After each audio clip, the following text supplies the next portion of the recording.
I'm very well indeed. How are you? Hey, I'm not bad. First of all, I'm sorry. What are you sorry? Well, I'm sorry that you're here so early because, of course, you don't normally get out of bed till about 3 o'clock, comedians, do you? Well, I used to be like that, but since I've started doing the show, I am up at 8 and I write till 8 o'clock, desperately trying to do jokes about the news. Believe me. I think you've kind of got the same gig as Harry Hill, haven't you? Really, you're very similar. Yeah. Harry watches telly, I watch the news. That's the deal. Yeah, it's horrendous, but I mean it's good. But your brain is just full of. I'm sure you're the same. We sort of toil in similar areas because. Do you know so much trivia about the news, just little tittle tattle from all the papers? I'm exactly the same, just any little bit. There's nothing more exciting, is there, than when it goes wrong and they make an idiot of themselves. Yeah, well, you can just work with it, but there's such extraordinary stories. Like on yesterday's show, the way that ITV presented the news that Qatar won the World Cup was just amazing. Because I don't know if you saw it, but Qatar won the 2022 World Cup, and ITV showed a picture of a guitar and put a cross through it, and then a picture of a gutter and then put a cross through it, and then had a picture of guitar with a tick, and your brain just goes yes, because you can totally use that for comedic purposes, the way that that's been presented to us like we're children. Hey, listen, I want to talk to you about you because I can't work out whether you're a sex symbol or not. You don't do anything for me, but I can tell that the ladies seem to have a little something for you. Well, really? Yeah, I don't know. I don't regard myself as a sex symbol. My girlfriend certainly doesn't. I think she thinks I'm all right, but she finds it all... Yeah, well, what I do, I pop up in those sort of polls for kind of people who are weird looking that you sort of don't really want to admit that you quite like. So I was in, it's Heat Magazine's Weird Crush, and I was number 3. And, you know, there's an air of kind of, well, that's quite nice, but number 11 was the Go Compare man.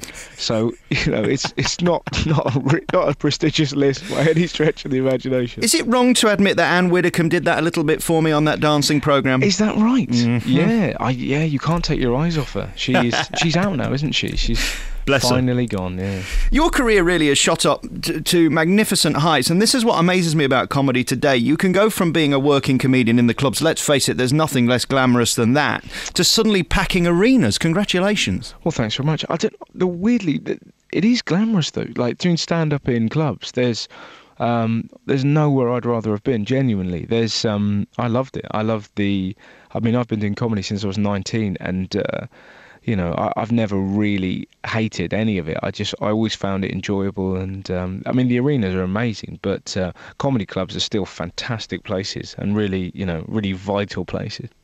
I mean, there's two sides to it, though, isn't there? I mean, the arenas are going to pay well. I get that. Mm-hmm. But you can't really see your audience. I saw Michael McIntyre last year, and it was the last one I went to, and I don't think I'm going to go again because I was watching him on a screen, and I thought I might as well just wait for the DVD. Yeah, but it sort of depends, really. It's like, because I watched Chris Rock in an arena, and he just like bombarded the audience, and it felt intimate because of his performance. So I guess it's kind of what you sort of bring to it. There's pros and cons to gigs that big. I guess, you know, the event is brilliant, but I can see what you mean about the lack of intimacy, but it's still wonderful. You know, it's still kind of a big, fun, booming gig. Are you still at the point when you're wondering, should I buy this, should I buy that? Because obviously you're earning good money, you're on TV and all that stuff. Has it hit you yet that actually you're a big star and you can more or less buy what you want? No, not at all. I don't, you know, I'm just, you know, I still regard myself as a student, really. You weren't down there outside the Palladium, were you, last night? I wasn't, no. Yeah, it's really unfortunate, that, isn't it? You know, it's just kind of, you're with their cause, and just a very few morons ruin it for everyone. But it's, yeah, you know, money's sort of a side effect of doing stand-up, but, you know, I don't really think about what I can buy or anything like that, you know. Darren O'Brien does this programme quite a lot, and I'm one of his biggest fans, but I always tell him the same as I'm going to tell you. I find Mock the Week very uncomfortable. Right. Less so since Frankie's gone, but it was so competitive at one point. Yeah. You managed to sneak in, but that's kind of tough, isn't it? Because everybody's heckling to try and get their jokes in first. Yeah, it's the thing about Mock is very similar to doing... it's a very similar atmosphere to backstage at a comedy club. It has that kind of who can, for want of a better phrase, who can wee the highest. It has that kind of sort of you're trying to top each other mentality. Is that a technical term? Let me write that down. Yeah, exactly. But it's that kind of, you're sort of with your mates and you're trying to outgun each other. So I guess there's an air of competitiveness, but you know, I never really. I mean, it's sort of different, really, because obviously when you're doing it, you don't really see how it's perceived. Because I never found it that kind of competitive or edgy. I was just kind of getting on with doing my thing, you know. I just watched the new Frankie Boyle programme last week. I was in a hotel and I was so disgusted by it. It's just totally inappropriate for me. I know that's what he's going for and his audience like it. You seem to be more mainstream and more friendly and certainly approachable. Is that deliberate? I'm just who I am, really. I just kind of, you know, every comedian's different, and it just wouldn't work for me if I was all kind of edgy. In the same way, it wouldn't work for Frankie if he was all friendly. You know, Frankie does what he does, and people love it, you know. I suppose they do, and that's the thing, isn't it? You've got to find a niche. So what is your niche, then, for anybody who hasn't seen you, outside of the news programme, which is a little bit different? I don't know. I just stand up about anything that interests me. That's what I try and do. I try and talk about things that I find that I'm passionate about or I'm interested about, and try and make jokes about them, really. You know, I don't really have an agenda as such other than trying to be funny. Are you born with that? Because, you see, I sit here and I talk about stuff and it's not really funny because I'm just talking about it, but you're able to put a slant on it. You see the world in a different way, don't you? Yeah, I guess so. Well, you just, like, I think most comics have... we're all outsiders to a degree. That's what's odd about becoming famous, is that any good comedian is never the big person in the room. They're always watching the room and seeing what's funny about the room, you know, it's social settings or in a cafe or whatever, and then you're funny about it later. Whereas when you're famous, people then go, come on, be funny now. And you're like, well, no, I don't really do that. I kind of watch and then observe and then take it away. So that's the kind of odd thing. I think comics are quiet and watch and think a lot more than people sort of give them credit for, you know. You have to spend a lot of time watching.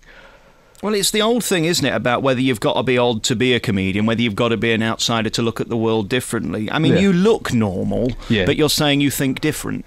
No, I'm just saying that just kind of that's what I've always found people very interesting, and I've liked.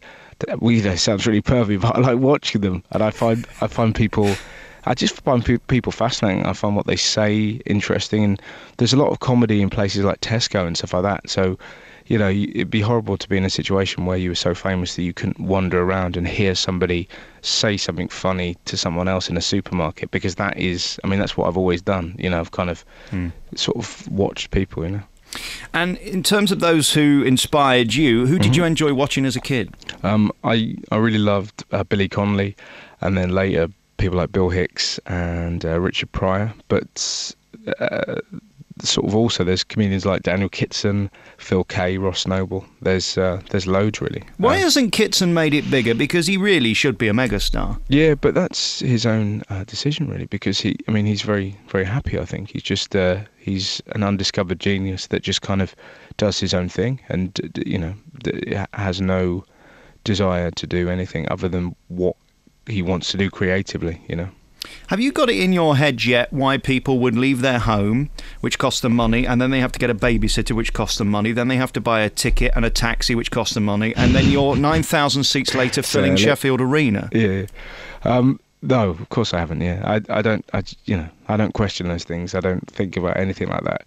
I just try and do what I do and see what happens. You know, I think as soon as you start plotting, you know, why you're interesting or why people like you or why you appeal to a certain demographic, I think that's the beginning of the end. You know, I just happen to do a job that I adore. I love writing jokes and performing, and fortunately, quite a few people sort of enjoy me doing it. But I'm aware of how lucky I am, you know. Did you always stick out in the clubs? Were you always a bit exceptional?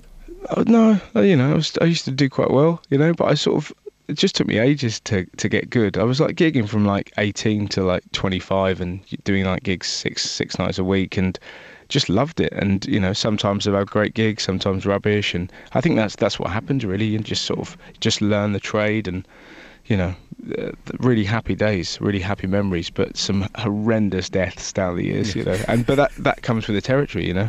I'm a huge fan of the Conan O'Briens and the Lenos and the Lettermans. Yes. I love an opening monologue. I love them to make funny what's happened that day. Yes.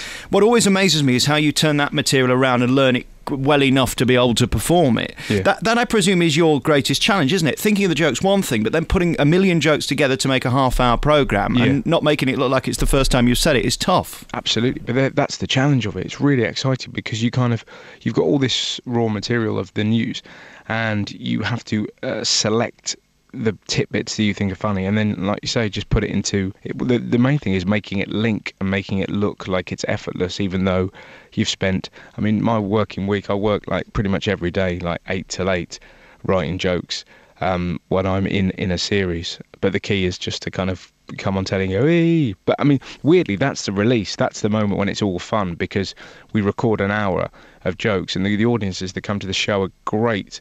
So it makes it all feel worthwhile, just to perform it.